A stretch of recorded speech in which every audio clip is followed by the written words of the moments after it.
कि श्री कृष्ण जी युद्ध के समय, भयंकर समय में चारों तरफ सेना खड़ी है, 1 मिनट में विनाश होने वाला है, और वहां तो योग युक्त हो गए। योग युक्त माने समाधिस्थ हो जाना, परमात्मा से कनेक्शन करके कहता। फिर बोला मैंने, अब तो शांत समय था, बिल्कुल पीसफुल टाइम था।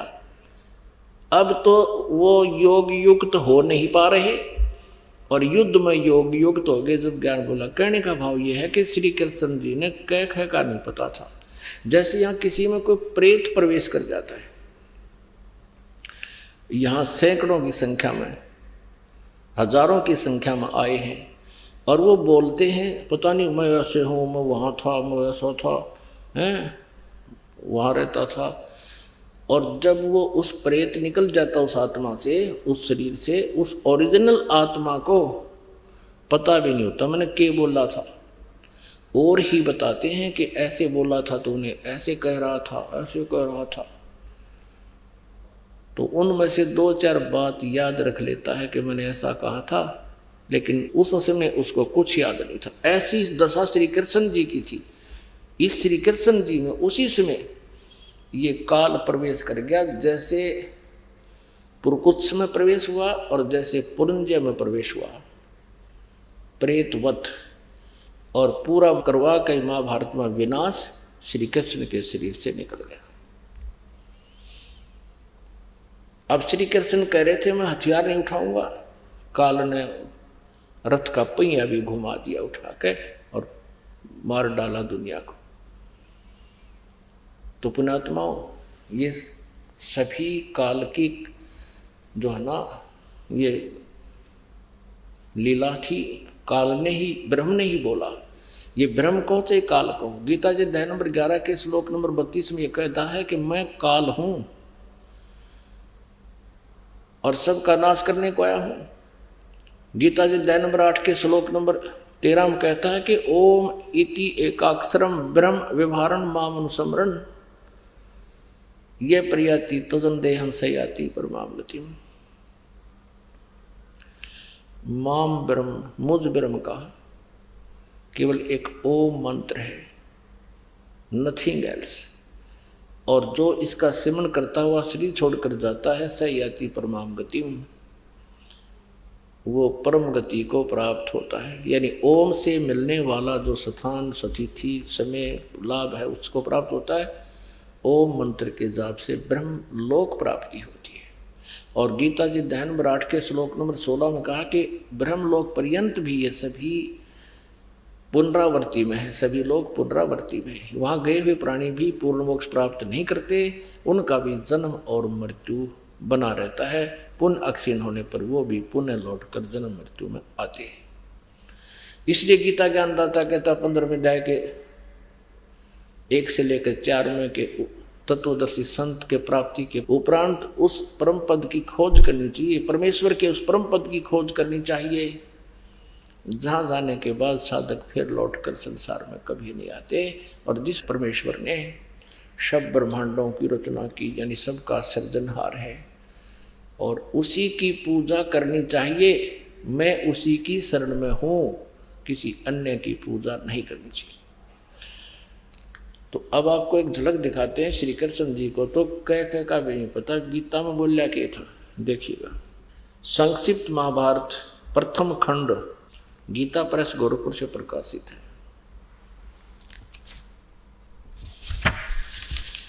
इसके अनुवादक भी, संपादक तथा संशोधक जयदयाल गोविंद का गीता प्रेस गोरखपुर। पहले आप जी को ये दिखाते हैं कि श्री कृष्ण जी ने अपना विराट रूप दिखाया। 543 ये संक्षिप्त महाभारत 544 पृष्ठ से हम लेते हैं। इसके बाद विदुर जी बोले, दुर्योधन तुम मेरी बात सुनो। देखो, श्री कृष्ण को कैद करने का विचार नरकासुर ने भी किया था, किंतु सब दानों के साथ मिलकर भी वह ऐसा नहीं कर सका। फिर तुम इन्हें अपने बलबूते पर पकड़ने का साहस कैसे करते हो?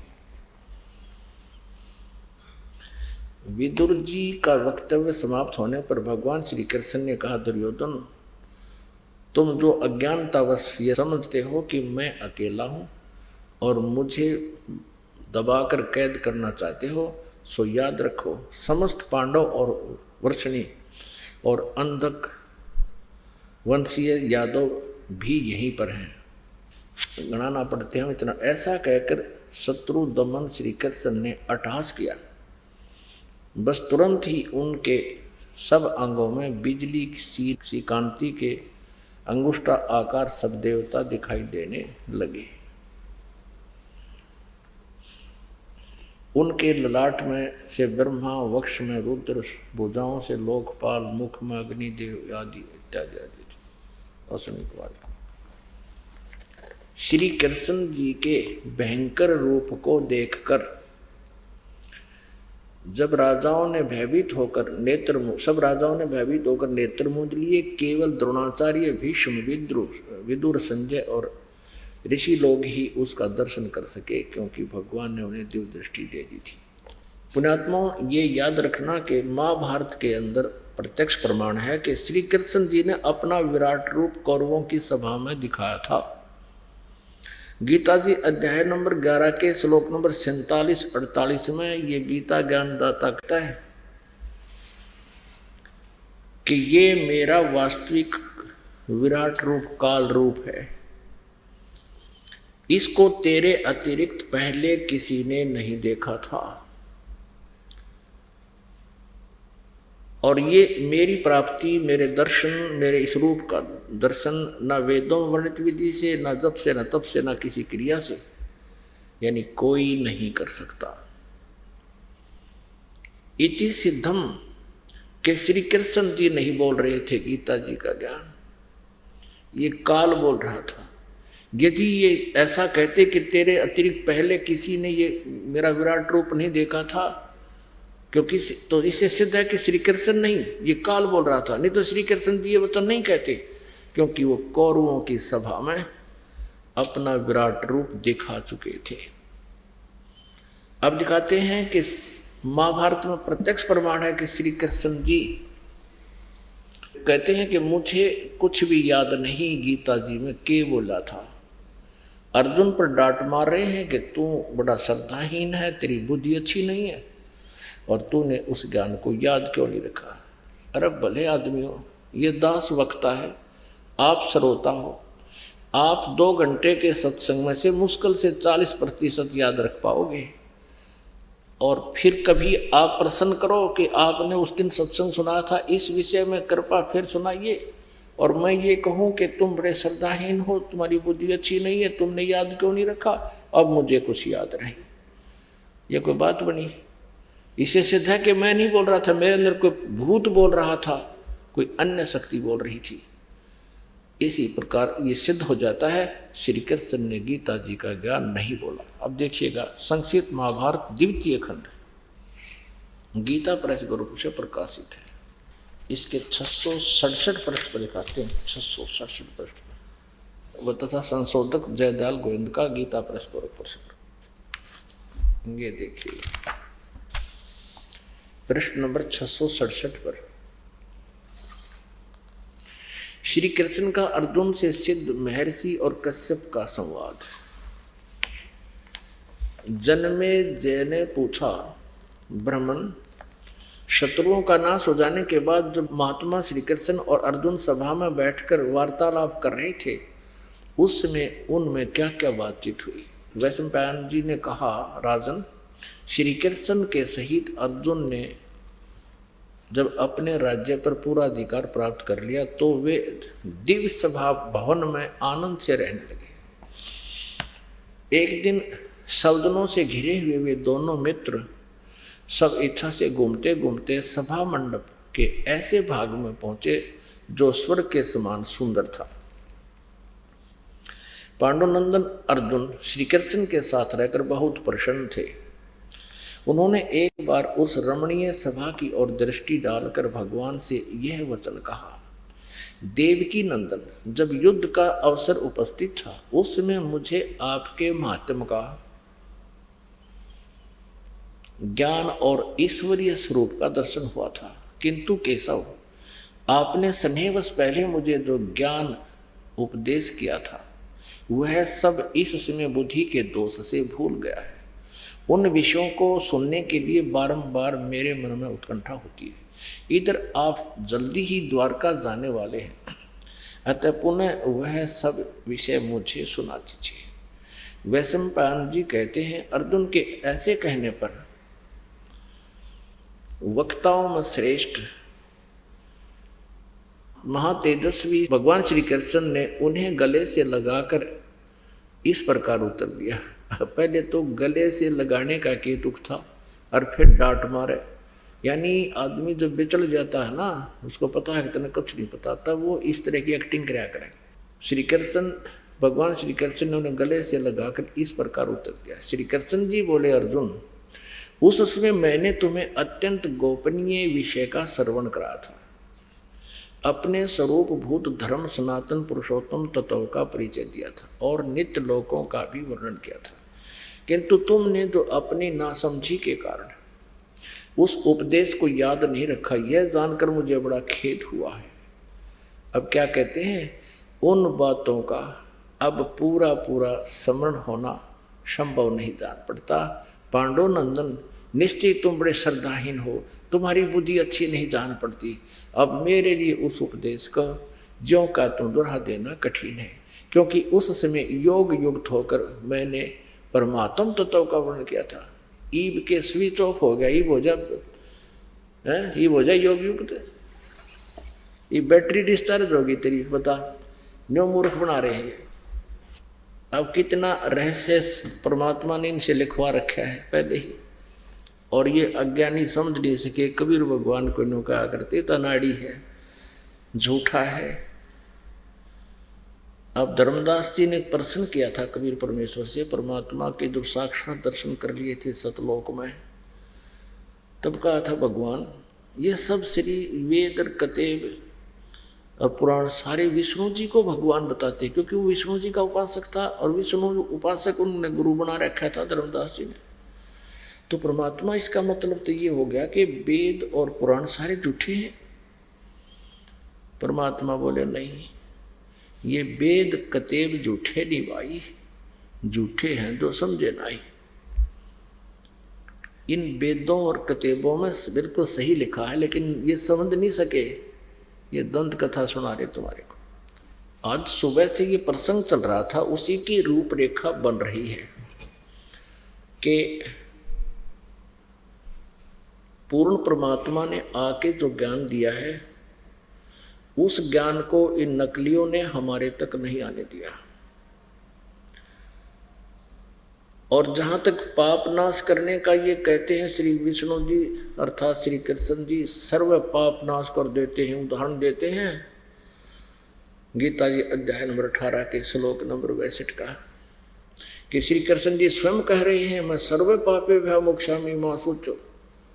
ये मारे सट्टे, इनको ये नहीं पता श्री कृष्ण जी नहीं बोल रहे हैं, ये तो ब्रह्म बोल रहा है, ये काल बोल रहा है, ये सरपुरुष बोल रहा है। गीता जी अध्याय नंबर 15 के श्लोक नंबर 16 और 17 में ये तीन प्रभु हैं। एक सरपुरुष ये ब्रह्म है, ब्रह्मा विष्णु महेश का पिता है, ये काल जिसे कहते हैं, और ये 21 ब्रह्मांड का स्वामी है, 21 ब्रह्मांड का प्रभु है।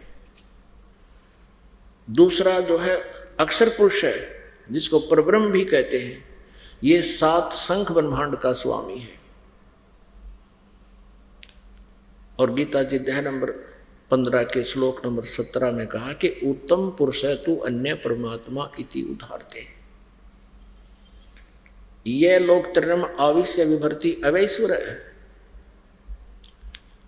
उत्तम पुरुष यानी वास्तव में श्रेष्ठ परमात्मा तो इन दोनों से अन्य है। किससे? सरपुरुष और अक्षर पुरुष से, जो 15वें अध्याय के 16वें श्लोक में जिनका वर्णन है सरपुरुष और अक्षर पुरुष का, वो तो इनसे अलग है और वो वास्तव में अविनाशी है। और वही तीनों लोकों में प्रवेश करके, यानी काल के 21 ब्रह्मांड रूपी ये भी एक लोक कहलाता है, काल का लोक। और 7 संख ब्रह्मांड है, वो अक्षर पुरुष का एक देश कहलाता है, लोक कहलाता है। और सतपुरुष का अपना जो अपना स्थान ओवरऑल ब्रह्मांडों का कुल मिला, कहते तीनों लोकों में प्रवेश करके सबका धारण पोषण, यानी सबको वही परमात्मा ही सबका धारण पोषण करता है। वो संसार रूपी वृक्ष की मूल है, यानी जड़ें हैं, जड़ से ही सबको आहार जाता है। तो गीता ज्ञान दाता सुबह भी बताया था, 18वें अध्याय के 62वें श्लोक में कहता है कि अर्जुन तू सर्वभाव से उस परमेश्वर की शरण में जा जिसकी कृपा से तू परम शांति को और सनातन परम धाम को प्राप्त होगा। क्योंकि अपने विषय में चौथे अध्याय के 5वें और 9वें श्लोक में, दूसरे अध्याय के 12वें श्लोक में, 10वें अध्याय के दूसरे श्लोक में गीता ज्ञानदाता कहता अर्जुन तेरे और मेरे बहुत जन्म हो चुके हैं, तू नहीं जानता मैं जानता हूं। तू मैं और ये सब सैनिक पहले भी जन्मे थे, आगे भी होंगे। ये ना सोच कि हम अभी अभी हैं। और फिर अपनी साधना के लिए कहता है कि यदि तूने मेरी साधना करनी है 7वें अध्याय के 5 और 7 में, तो युद्ध भी करना होगा। मेरी शरण में रहना है तो मेरी स्मरण भी कर और युद्ध भी कर, खड़ा हो, क्योंकि मेरे पास रहेगा तो शांति नाम की चीज नहीं है। 8वें अध्याय के 13वें श्लोक में अपनी जाप विधि के लिए बताता है, मेरा केवल एक वो मंत्र है मुझ ब्रह्म का, और इसका अंतिम श्वास तक जो सिमरण करता है ब्रह्म लोक तक पहुंच जाता है।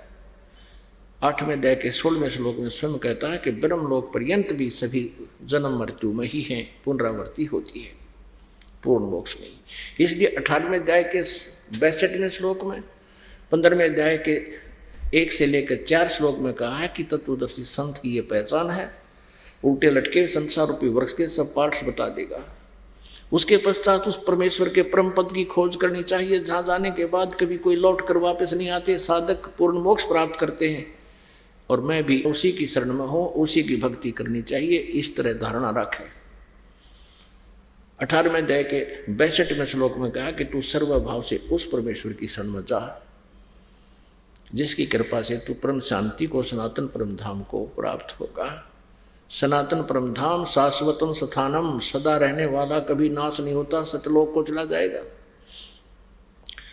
और उस परमेश्वर की साधना के लिए 17वें अध्याय के 23वें श्लोक में कहा कि ओम तत्सत इति निर्देश ब्रह्मण त्रिविध समर्थ है।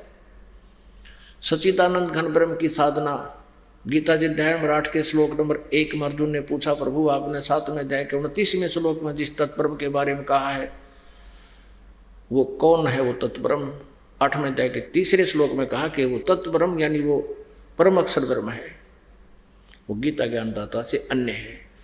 8वें अध्याय के 5 और 7 श्लोक में अपनी साधना के विषय बताता है कि मेरा ओम नाम है, उसका जाप भी कर, युद्ध भी कर। 8वें अध्याय के 8, 9, 10 3 श्लोकों में उस परम अक्षर ब्रह्म के विषय बताया कि उसकी भक्ति करेगा तो उसके पास चला जाएगा। उसके लिए ऑप्शन छोड़ दिया चौथे अध्याय के 34वें श्लोक में कि तत्वदर्शी संत बताएगा उस परमेश्वर के परमात्म तत्व की जानकारी, उससे प्राप्त कर उसकी साधना उसको पता होगी, मुझे नहीं। आज सुबह का सत्संग भी इसी विषय में था, क्योंकि पुणात्मा आप विद्यार्थी हैं, ये दास एक आध्यात्मिक शिक्षक है, टीचर है, गुरु है, और आप जी को ये पीक टाइम दिया परमात्मा ने, ऐसा जन्म दिया मनुष्य का, शिक्षित आप, सदग्रंथ अपने पास। ये शिक्षा इसीलिए दी परमेश्वर ने कि आप जी मुझे पहचान लें, आप परमात्मा कबीर जी के बच्चे हो, और वही आपके लिए भटक रहा है। यहाँ आपके लिए पता नहीं कितनी यातनाएं सहन करते हैं, पिछली इतिहास आपको कभी सुनाएंगे, समय समय पर सुनाते रहेंगे, वो कितना हमारे लिए भटक रहा है, क्योंकि वो हमारा पिता है।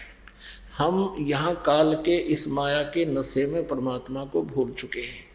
कबीर ये माया अटपटी सब घट आन अड़ी, किस किस न समझाऊं या को भांग पड़ी।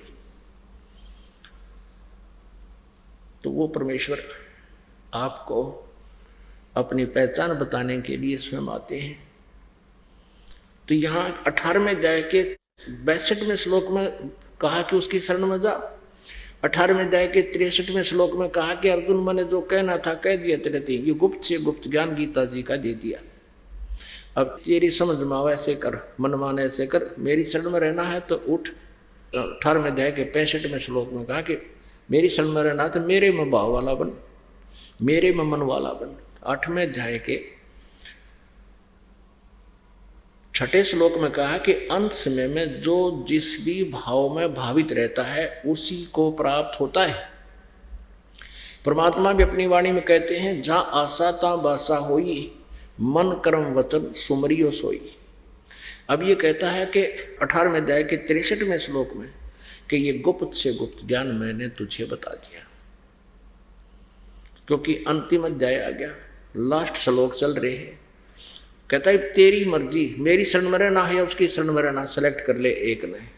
और कहता है एक और गुप्त से गुप्त भेद बता दूं, मेरा भी वही पूज्य देव है, वो मेरा इष्ट देव है। कौन? जिसके विषय में 18वें अध्याय के 62वें श्लोक में कहा कि उसकी शरण में जाओ। अब देखो पुण्यात्मा, इन्होंने अनुवाद गलत कर रखा है। अब गीता ज्ञानदाता 18वें अध्याय के 63वें श्लोक में तो कह रहा है कि गुप्त ज्ञान दे दिया, गीता जी का सारा ज्ञान सुना दिया, गुप्त से गुप्त रहस्य भी बता दिए कि मैं काल हूँ, वो परमात्मा कोई और है, वहाँ जाने के बाद जन्म मृत्यु नहीं होती, उसकी साधना संत से प्राप्त कर, तत्वदर्शी संत से। और फिर कहता है 18वें अध्याय के 64वें श्लोक में कि एक गुप्त और बता दूं, इष्टमि असि दृढ़म इति तत्वक्षामि ते हितम। तुझे फिर और बताता हूं एक गुप्त से गुप्त भेद। कति गुप्त है? मेरा भी पूज्य देव इष्ट वही है। और परमात्मा कहते हैं तेरा ज्योत स्वरूपी, ये ज्योत स्वरूपी अलख निरंजन यो ब्रह्म काल भी धरता ध्यान हमारा। श्रीमद् भगवत गीता अध्याय नंबर 18 के श्लोक नंबर 66 में गीता ज्ञानदाता कहता है कि सर्वधर्मान परित्यज माम एकम शरणम व्रज। मेरे सत्र की जो पूजा है, गीता जी अध्याय नंबर 17 के श्लोक नंबर 23 में ओम तत्सत 3 मंत्र का जाप सच्चिदानंद घन ब्रह्म के पाणी का कहा कि ओम तो ब्रह्म का है। गीता जी अध्याय नंबर 8 के श्लोक नंबर 13 में कहा कि ओम इति एक अक्षरम ब्रह्म व्यवहारण माम अनुसमरण। तो ये ओम मंत्र का जाप कहता है कि मुझे छोड़ दे, इसकी कमाई दो, मेरे सत्र की जो धार्मिक पूजाएं हैं, फिर मैं तुझे सभी पापों से मुक्त कर दूंगा। फिर उस एक की शरण में जा, एकम शरणम व्रज। एकम माने जिसके बराबर दूसरा नहीं कोई, सर्वशक्तिमान अद्वितीय परमेश्वर परम अक्षर ब्रह्म की शरण में जा, मेरे सत्र की पूजा मुझे छोड़ दे। हम क्या करते रहे, पहले ऋषि में ऋषि बनकर ओम नाम का जाप करते, उसकी पुण्य कमाई को ब्रह्मलोक में उस बड़े रेस्टोरेंट में नाश कराते, होटल में पुण्य तो वहाँ समाप्त कर देते, पाप नरक में भोगने पड़ते, गधे कुत्ते बनते। तो अब ये कहता है कि मेरे सत्र की जो पूजा मुझे दे दे, ओम नाम का जाप मेरा छोड़ दे, और पाप परमात्मा के सतनाम से नाश हो जाते हैं। तो फिर कहता उसकी शरण में जा, एकम शरणम व्रज। इन अनाड़ियों ने उल्टा अनुवाद कर दिया कि मेरी शरण में आ जा। अर्जुन पहले ही कह रहा कि मैं आपकी शरण में हूँ, गीता जी अध्याय नंबर 2 के श्लोक नंबर 7 में, कि मैं आपका शिष्य हूँ, आपकी शरण में हूँ, और मेरी बुद्धि अब काम नहीं कर रही, मुझे ठीक शिक्षा दे दो, मैंने करना क्या चाहिए। और ये नौका श्री कृष्ण नौका मेरी शरण में आ जा। श्री कृष्ण तो बोल ही नहीं रहा गीता जी को, और कहते हैं श्री कृष्ण जी कहता सब पाप नाश कर दूंगा। श्री कृष्ण जी तो बोल ही नहीं रहा, श्री कृष्ण जी इसमें कोई शब्द भी नहीं बोला, और वो अपने पाप नाश नहीं कर सका तो औरों का कैसे कर देगा। आपको थोड़ी सी झलक दिखाते हैं इन अज्ञानियों की, जिन्होंने इन गीता जी के अनुवादों में बैठा बैठा रखा है। अज्ञान के कारण, तत्व ज्ञान के अभाव से इन्होंने अर्थों के अनर्थ कर डाले। अनुत्तम को इन्होंने सर्वश्रेष्ठ लिख दिया, अति उत्तम कर दिया। एक तरह के वही 4ठी कक्षा का बच्चे ने पूछ ले, 5वीं कक्षा का बता देगा। उत्तम माने गुड, अनुत्तम माने बैड। तो बैड का अर्थ और कोई गुड लिखे तो किसा विद्वान होगा, ये किसी भी शास्त्र में नहीं हो सकता। ये दूसरी बात है कि ये प्रसंग से अपरिचित होने से अनर्थ कर डालेगा। अगर ये कहें कि अनुत्तम का अर्थ यहाँ 7वें अध्याय के 18वें श्लोक में गीता ज्ञानदाता कहता है कि ये सभी ज्ञानी आत्मा हैं तो नेक उदार हैं, लेकिन ये मेरे वाली अनुत्तम साधना में ही लीन है, भाव तो ये है, इन्होंने कह दिया कि जिससे उत्तम कोई और ना हो वो मेरी गति में। इसकी गति कौन सी है? 8वें अध्याय के 13वें श्लोक में स्पष्ट कर दिया कि ओम नाम के जाप से मेरे वाली परम गति प्राप्त होगी। 8वें अध्याय के 16वें श्लोक में कह दिया कि ब्रह्मलोक में गए हुए प्राणी भी ओम की साधना करने वाले ब्रह्मलोक में जाते हैं, कि वो भी जन्म मृत्यु में आते हैं। ये स्वयं चौथे अध्याय के 5वें और 9वें में, दूसरे अध्याय के 12वें में, 10वें अध्याय के दूसरे श्लोक में स्पष्ट करता है कि मेरे और तेरे बहुत जन्म हो लिए, तू नहीं जानता हमारी जन्म मृत्यु होती है। तो यहाँ ये कैसे कह सकता है कि मेरे वाली गति से कोई उत्तम नहीं? फिर ये 18वें अध्याय के 62वें श्लोक में कहता है कि सर्वभाव से उस परमेश्वर की शरण में जा, जिसकी कृपा से तो परम शांति को और सनातन परम धाम को प्राप्त होगा। 15वें अध्याय के 1 से लेकर 4 में स्पष्ट कर दिया है कि उसके पश्चात तत्वदर्शी संत की प्राप्ति के पश्चात परमेश्वर के उस परम पद की खोज करनी चाहिए, जहाँ जाने के बाद साधक फिर लौटकर कभी संसार में नहीं आते, वो पूर्ण मोक्ष प्राप्त करते हैं। इसलिए यहाँ इन्होंने लिख दिया कि जिससे उत्तम कोई गति ना हो। बता, ये खुद कह रहा है कि मेरे से उत्तम तो कोई और है, तो वो भी अर्थ नहीं बन सकता यहाँ पर कि भगवान ने कहा मेरे बुढ़िया कोई और साधना नहीं किसी की। स्पष्ट कराया तो और परमात्मा उत्तम पुरुष है तो अन्य, 15वें अध्याय के 17वें श्लोक में।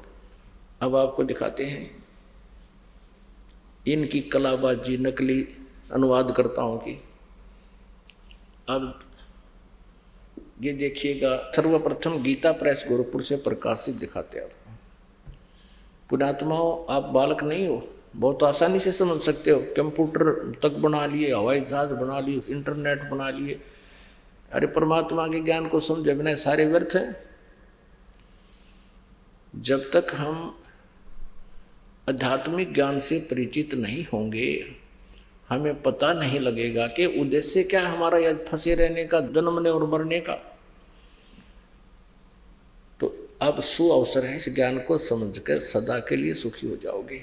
सतलोक में आपका जीवन होगा, ऐसे ही जन्म होगा, ऐसी सृष्टि है। काल ने यह नकल बना रखी उसकी, लेकिन वहाँ वृद्धावस्था और मृत्यु नहीं है, वहाँ किसी वस्तु का अभाव नहीं है, राग द्वेष नहीं है। ये ऐसा शरीर गंदा शरीर नहीं है, सुंदर शरीर, तेज पुंज का शरीर, बहुत ही 16 सूर्य जितना हमारा नूर है, सुंदरता है। तो मरना तो है ही, ये तो अंडरस्टूड है। तो मरते हैं तब तक तो परमात्मा को याद करते हुए हम जाएंगे, और यहाँ की क्रियाएं भी जो हम कर रहे हैं, परमात्मा के शरण में आने से ही हमें यहाँ संसारिक भी लाभ होगा, हमारा परिवार भी ठीक रहेगा, हम भी ठीक रहेंगे, टेंशन फ्री रहेंगे, भगवान की भक्ति करके पार हो जाएंगे। तो मृत्यु तो होनी ही है, पुनर्जन्म की आशा मन में नहीं रहनी चाहिए। ये इस ज्ञान से वैसे भी हट जाएगी, और फिर भक्ति का इतना प्रभाव होगा, आपको एक न्यारा उमंग बनेगी उस स्थान को पाने की। कुछ दिनों में आपका पूरा विश्वास हो जाएगा कि सचमुच वहाँ स्थान कोई और है, क्योंकि सब ग्रंथ बतावें, सब संत बतावें जिन्होंने परमात्मा पार, परमात्मा खुद बताने आया। तो फिर हम निरसंशय होकर के वहाँ की धुन लगा लेंगे, कि वहाँ की एक लगन लगा लेंगे, वह लगन लेकर चलेगी, साथ में भक्ति हमारे साथ है। उसके लिए आपको एक निर्णायक मोड पर लाना चाहता है ये दास, कि आप जी ये समझ सकें कि ये क्या झंझट है, हमारे सदग्रंथ क्या बता रहे हैं, हमें क्या सुनने को मिला आज तक, वो गलत सुना रखा था।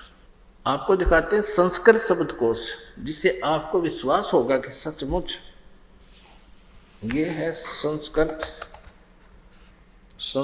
हिंदी शब्दकोश। ये देखिएगा, संस्कृत हिंदी कोश, Vaman Shivram Apte, Motilal Banarsidass publishers private limited, Delhi से ये छपी है। इसके 993 पृष्ठ पर आपको दिखाते हैं। ये देखिए, ये 993 पृष्ठ पर है। वर्ज, वर्ज माने जानना, चलना, प्रगति करना, विदा होना, निर्वासित होना, छोड़ देना यानी चला जाना, वहाँ से निकल जाना, घूमना फिरना, यात्रा करना, निर्वासन, देश निकाला, यानी वर्जन माने चला जाना, वर्ज माने जाना। अब गीता प्रेस गोरखपुर से प्रारंभ करते हैं। ये देखिएगा, श्रीमद् भगवद गीता, जयदयाल गोविंद का इसके अनुवादक है। अभी आपको दिखा रहा था दास, ये साइन भी कर रखे अपने। 18वें अध्याय का 66वां श्लोक आपको दिखाते हैं। 18वां अध्याय श्लोक नंबर ये 62 है। 62 में स्पष्ट किया कि हे भारत, सब प्रकार से उस परमेश्वर की शरण में जा। स्पष्ट किया उस परमेश्वर की शरण में जा, उसकी उस परमात्मा की कृपा से ही तो परम शांति और सनातन परम धाम को प्राप्त होगा। अब 18वें अध्याय के 63वें श्लोक में अब गीता ज्ञानदाता कहता है कि मैंने जो कहना था वो कह दिया। हाय हाय, इति ते ज्ञानम आख्यातम गुहतात गुहत्रम मया। इस प्रकार गोपनीय से भी अति गोपनीय ज्ञान, योगिता का ज्ञान मैंने तुझसे कह दिया। इस रहस्य युक्त ज्ञान को पूर्णतः भली भांति विचार कर, जैसे चाहता वैसे ही कर। मेरी शरण में रहना है तो उठा लठ, वो युद्ध के लिए तैयार, उसकी शरण में जाना तो शांति हो जाएगी। अब 64 में क्या कहा है? सर्वगुह्यतम, सबसे गुप्त मेरे और सुन विचार है। क्या बताता है? भूय में परमम वचय इष्ट असी में दृढ़म इति तत्वक्षामि ते हितम। संपूर्ण गोपनीयों से भी अति गोपनीय मेरे रहस्य युक्त वचन को फिर सुन। तू मेरा अतिशय इष्ट माने प्रिय कर दिया।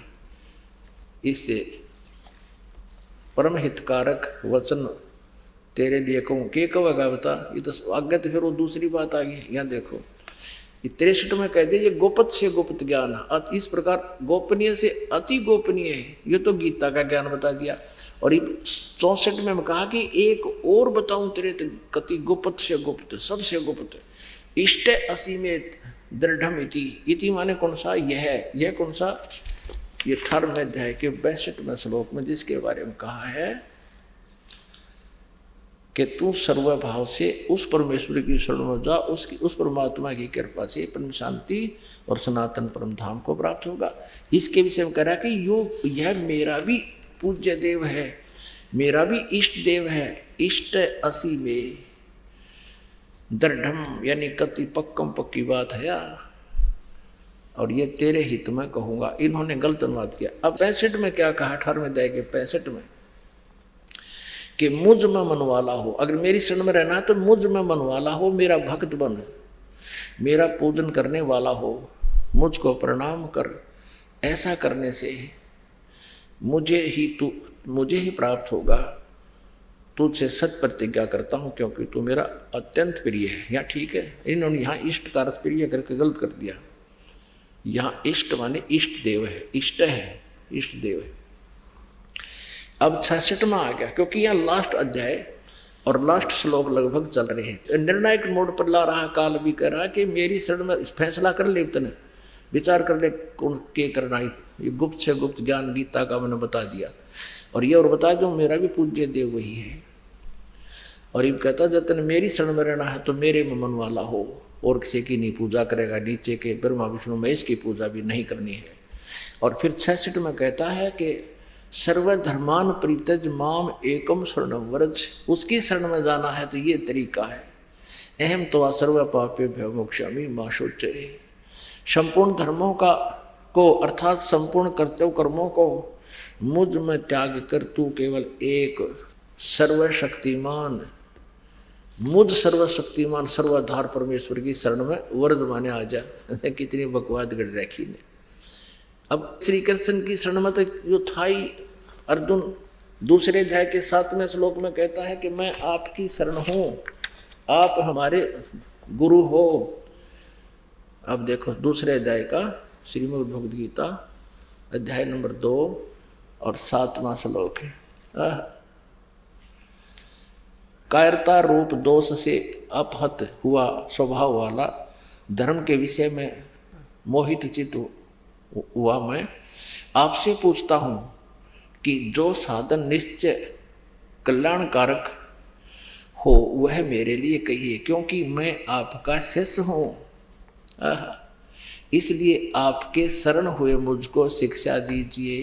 अब शरण तो सही पहले था इनकी शरण था। अब यहाँ कहते हैं कृष्ण जी करो मेरी शरण में आ जा नहीं, वो तो कहता है जब उसकी शरण में जाना है तो उसकी भक्ति कर।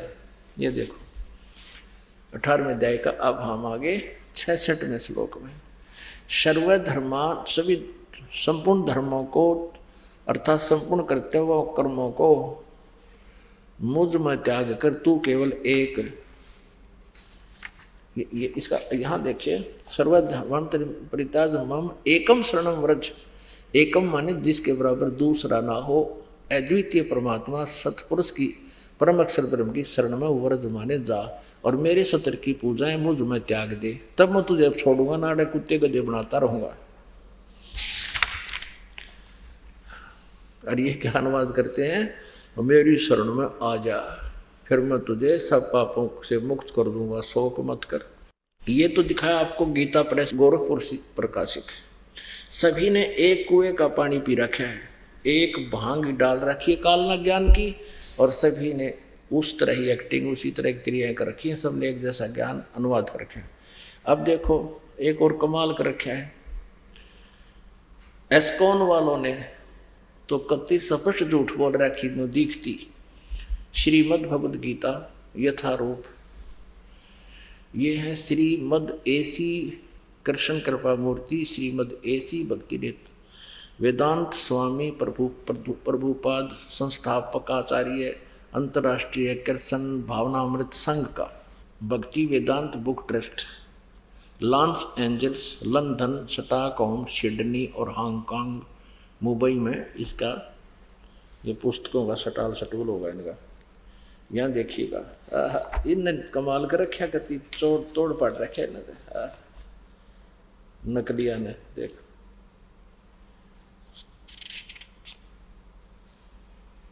यहाँ देखिएगा, अध्याय 18 का श्लोक 66 यहाँ पर शुरू होता है,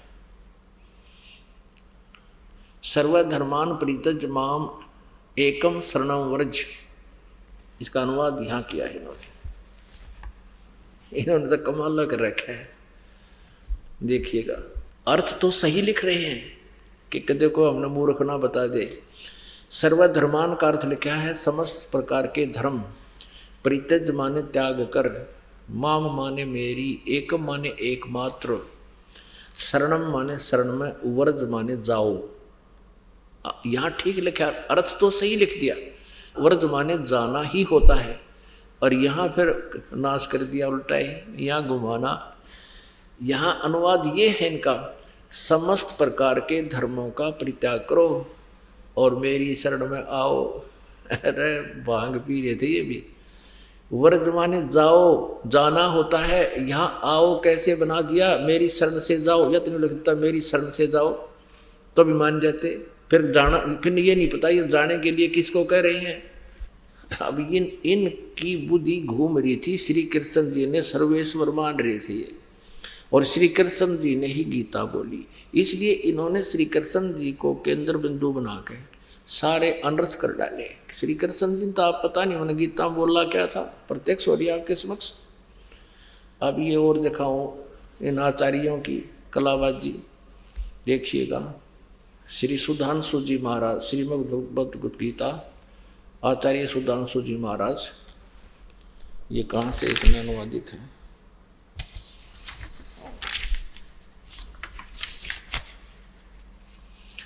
ये प्रकाशक हैं विश्व जागृति प्रकाशन, ओंकारेश्वर महादेव मंदिर, जी ब्लॉक, मानसरोवर गार्डन, नई दिल्ली। मुद्रक इंटर इंडिया पब्लिकेशन, D17, राजा गार्डन, नई दिल्ली। ये ऐसे ऐसे देखिए, ये भी उससे कुएं का बांध पी रहे हैं। ये सबसे ऊपर है, अध्याय 18 और ये 66वां श्लोक है। सर्वधर्मान परित्यज माम एकम शरणम व्रज, अहम तवा सर्व पापेभ्यो मोक्षामि मा शुच। संपूर्ण धर्मों का आश्रय छोड़कर तू केवल मेरी शरण में आ जा। अरे वाह आचार्यों, जय हो थारी। अब लगे अथान की सब की पालिश उतार देते हैं, आने वाले समय में ये दुखी ना करेंगे किसी ने। ये देखिएगा, डॉक्टर सर्वपल्ली राधाकृष्णन, इनके विषय में बहुत कुछ लिखा है कि बड़े विद्वान पुरुष थे। भगवद गीता की व्याख्या तथा प्रत्येक श्लोक का सरलार्थ, सरल भावार्थ, महान विचारक तथा आधुनिक भारत के सर्वश्रेष्ठ दार्शनिक डॉक्टर राधाकृष्णन ने कुछ इस ढंग से प्रस्तुत किया है। इस प्राचीन विवेक का नया रूप हमारी आज की आवश्यकताओं के अनुरूप प्रकट होता है। Shrimad Bhagavad Gita, doctor Sarvepalli Radhakrishnan, Hind pockets book, ये यहाँ से छपी है। मुद्रक हैं डाट security press private limited, New Delhi से। अब यहाँ दिखाते हैं 18वें अध्याय का 66वां श्लोक। सर्वधर्मान परित्यज माम एकम शरणं व्रज अहम त्वा सर्व पापेभ्यो मोक्षामि मा शुच। अनुवाद है, सब कर्तव्यों को छोड़कर तू केवल मेरी शरण में आ जा। ये सर्वपल्ली महाराज जी के विचार देखो। अब देखो, अब आपको दिखाते हैं श्री आसाराम जी की के आश्रम से छपी, उनको मान्य है ये पुस्तक, गीता जी का अनुवाद। श्रीमद् भगवत गीता, संत श्री आसाराम जी आश्रम, अहमदाबाद। आसाराम जी क्या कहते हैं? स्वयं भगवान विष्णु के मुखारविंद से निकले हुए गीता शास्त्र को गाने और पालन करने योग्य महाफलदायक कर्तव्य होते हुए अन्य शास्त्रों के विस्तार की क्या आवश्यकता है? महर्षि व्यास जी और बता रहे, ये भी इनको मान्य है। जब ये लिख रहे हैं तो ये सारा कुछ के श्री कृष्ण जी के मुखारविंद से उच्चारित हुई। ये देखिएगा 18वें अध्याय का 66वां श्लोक। 18वां अध्याय 66वां श्लोक। सर्वधर्मान परित्यज माम एकम शरणं व्रज। संपूर्ण धर्मों का अर्थात संपूर्ण कर्तव्य कर्मों को मुझ में त्याग कर तू केवल एक मुझ सर्वशक्तिमान सर्वाधार परमेश्वर की शरण में आ जा। एक और आपको दिखाते हैं हंसा देश पंथ से, जिसमें ये श्री सतपाल जी और श्री प्रेम रावत जो अमेरिका में अपना चिमटा गाड़े बैठे हैं, उनको भी ये मान्य है। देखिएगा श्रीमद् भगवत गीता, ये कहाँ से छपी है? अनुवादक हैं ब्रह्मलीन महात्मा सत्यानंद, महात्मा सर्वज्ञानानंद आदि, संपादक हंसादेश। प्रकाशक है मानव उत्थान सेवा समिति 2/12 पंजाबी विभाग, नई दिल्ली से। मुद्रक है Rajeshwari photo setters private limited, ये इतना। और यहाँ देखिएगा ये सतपाल जी महाराज पंजाबी बाग, नई दिल्ली में इनका स्थान है। अब हम लेते हैं अपने मतलब की बात। इन्होंने तो इकट्ठा काम कर रखा है, अष्टोदश अध्याय, और 58 से 60 तक तो यहाँ कर दिया, और 61 से 63 तक ये ऊपर कर दिया। अब 64 से 66 तक यहाँ कर दिया। 66 मायु है। सर्वधर्मान परित्यज माम एकम शरणं व्रज, यहाँ तक तो इसने 64 का कर दिया। यहाँ 65 और 66 का अनुवाद किया है 118 पृष्ठ पे। सर्वधर्मों के कर्मों को छोड़कर केवल मेरी शरण में आ। ठीक है। अब आपको दिखाते हैं एक और बड़े महापुरुष माने जाते हैं, राम सुखदास जी, गीता प्रेस गोरखपुर के संस्थापक भी माने जाते हैं शायद। इन्होंने इतनी मोटी पुस्तक लिख रखी है, साधक संजीवनी। हे भगवान, इसमें छोटे छोटे अक्षर, और 18वें अध्याय के 66वें श्लोक पर इन्होंने पूरा काटा जोड़ रखे, लगभग 17 पृष्ठ पर रखे उस अज्ञान को सेट करने के लिए, फिर भी नहीं कर पाए।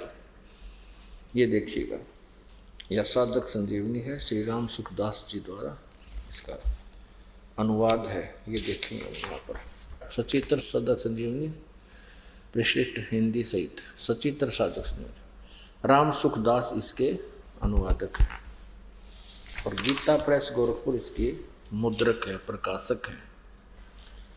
अब देखिएगा उत्तरा के जो बोलिए, ये है 18वें अध्याय का 66वां श्लोक यहाँ है। 18वां अध्याय और 66वां श्लोक। सर्वधर्मान परित्यज माम एकम शरणं व्रज। क्या कहते हैं स्वामी जी? संपूर्ण धर्मों का आश्रय छोड़कर केवल मेरी शरण में आ जा। ठीक है। और देखो इन्होंने 1200 से लेकर और यहाँ कर दिए 1700 तक, 1200 लेकर 1217 तक वो तो रहो। और इसी छोटे छोटे अक्षर देखो, ये यहाँ तक है। यहाँ 1200 से प्रारंभ हुआ है, 1200 पृष्ठ नंबर 1200, और ये कहाँ पहुँच गया ये देखिएगा 1217 तक, यानी 17 पृष्ठ ठोक दिए इस अज्ञान को सेट करने के लिए कि वर्तमाने जाना आना कैसे लिखा है। और जो कितने छोटे छोटे बारीक से कितने बड़े पृष्ठ ये, इन्हें कह का भी नहीं पता था, और इसे मोटी मोटी पुस्तक बना डाली। परमेश्वर पूर्ण ब्रह्म कबीर परमेश्वर जी ने आकर के हमें ये ज्ञान दिया कि तुम कौन राम का जपते जापम, और ताते कटे ना तुम्हारे तीनों तापम। क्या बताते थे परमात्मा? काटे बंधन विपत में, कठिन कियो संग्राम, चिन्हो रे नर प्राणिया ये, गरुड़ बड़ो के राम। तुम श्री राम, तुम श्री कृष्ण जी, विष्णु जी, शिव जी को परमात्मा मानते हो, श्री राम को तुम भगवान मानते हो। जब आपत्ति आई, लंका का युद्ध हो रहा था, श्री रामचंद्र सेना सहित नाग फांस में आगे थे। सभी सेना को श्री रामचंद्र जी, लक्ष्मण, हनुमान, अंगद तक को, सभी को नागा, इतने नाग प्रकट हो गए, सभी को बांध लिया, लपेटा ला दिया, हाथ सीधे खड़े हो गए उनके, टस से मस नहीं हो पा रहे थे, और सबके जान में बीत गई थी, मुसीबत आ गई थी। क्या कहते हैं कि फिर गरुड़ से, जो श्री विष्णु जी के वाहन हैं, गरुड़ पक्षी, उसको प्रार्थना की गई, उसको याद किया। गरुड़ ने आकर के श्री रामचंद्र जी के बंधन काटे, वो नाग काट दिए, मारे, खाए, तब श्री रामचंद्र जी मुक्त हुए। अब परमात्मा कबीर जी कहा करते थे, काटे बंधन विपत में, कठिन कियो संग्राम, चिन्हो रे नर प्राणिया ये, गरुड़ बड़ो के राम। ये भी तुम्हारा श्री राम शक्तिशाली है या गरुड़ ताकतवर होया? ये कौन से भगवान मानोगे तुम? कहते हैं कि श्री रामचंद्र जी को आप परमात्मा इसलिए मान रहे हो कि उन्होंने समुद्र पर पुल बनवा दिया। अगस्त ऋषि ने 7 समुद्रों को एक घूंट में पी लिया था, ये खाली हो गए थे। इनमें कौन सा परमात्मा हुआ?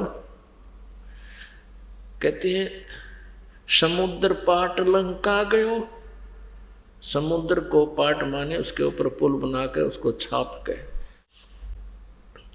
समुद्र पाट लंका गयो, सीता को भरतारे, अगस्त ऋषि ने ये 7 पी लिए, इनमें कौन करतार। यदि आप इसी उपमा से भगवान मानते हो तो अगस्त ऋषि ने तो 7 पी लिए, श्री रामचंद्र जी ने तो एक छोटा सा पुल बनाया इसके ऊपर, फिर कौन सा भगवान हुआ? फिर तुम अन्य उपमा करते हो कि श्री कृष्ण जी अर्थात विष्णु जी ने गोवर्धन पर्वत को, गिरिराज को उठा लिया था। परमात्मा कहते हैं हनुमान जी ने द्रोणागिरी उठाया, और तुम्हारी लोकवेद बताते हो तुम ही के शेष नाग पूरे ब्रह्मांड ने उठा रहा। तो फिर पृथ्वी तो उस शेष नाग के सिर पर बताओ तुम, फिर भगवान यू भगवान कैसे हो गया? इस दृष्टिकोण से तो शेष नाग भगवान हो गया, या इसके पैरेलल हनुमान भगवान हुआ। फिर क्या बताते हैं परमात्मा? गोवर्धन श्री कृष्ण धार्यो, द्रोणगिरी हनुमंत, शेष नाग सृष्टि उठारा, इनमें कौन भगवंत। परमात्मा क्या कहा करते थे कि सत साधना कर ले प्राणी, और तू यहाँ 2 दिन के लिए आया हुआ है, इन बकवादा ने छोड़ दे। जो अन्य साधना तू कर रहा है ये ठीक नहीं है। मन नेकी कर ले 2 दिन का मेहमान, मन नेकी कर ले 2 दिन का मेहमान, मन नेकी कर ले 2 दिन का मेहमान। जोरू लड़का कुटुंब कबीला, ये 2 दिन का तेरा तन मन का मेला। जोरू लड़का कुटुंब कबीला, 2 दिन का तन मन का मेला। अंतकाल उठ चले अकेला, ये तजमाया मंडाने, मन नेकी कर ले 2 दिन का मेहमान, मन नेकी कर ले 2 दिन का मेहमान। कहाँ से आया कहाँ जाएगा, तन छूटे तब कहाँ समावेगा। कहाँ से आया कहाँ जावेगा, तन छूटे तब कहाँ समावेगा। आखिर तुझको कौन कहेगा, गुरु बिन आत्म ज्ञान, मन नेकी कर ले 2 दिन का मेहमान, मन नेकी कर ले 2 दिन का मेहमान। कौन तुम्हारा सच्चा साईं, कि कौन है तेरा सच्चा भगवान।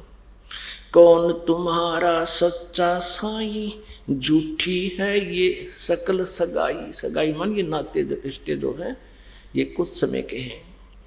कौन तुम्हारा सच्चा साईं, झूठी है ये सकल सगाई।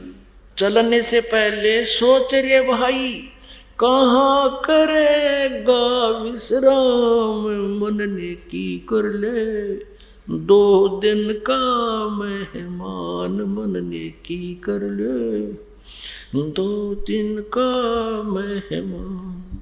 हर हट माल पन घट जो भरीता, हर हट माल ये अरहट का कुआ लोई आगल बन जाए है सब कोई।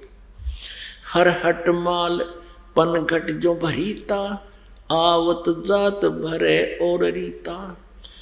हर हट माल पन घट जो भरीता, आवत जात भरे और रीता। जुगन जुगन तू मरता जीता, करवा ले रे कल्याण, मन नेकी कर ले 2 दिन का मेहमान, मन नेकी कर ले 2 दिन का मेहमान। 184 की सहतरासा, ऊंच नीच घर लेता बासा। 184 की सहतरासा, ऊंच नीच घर लेता बासा। कह कबीर सब मिटाऊं रासा, कर मेरी पहचान, मन नेकी कर ले 2 दिन का मेहमान, मन नेकी कर ले 2 दिन का मेहमान। 184 की सहतरासा, ऊंच नीच घर लेता बासा।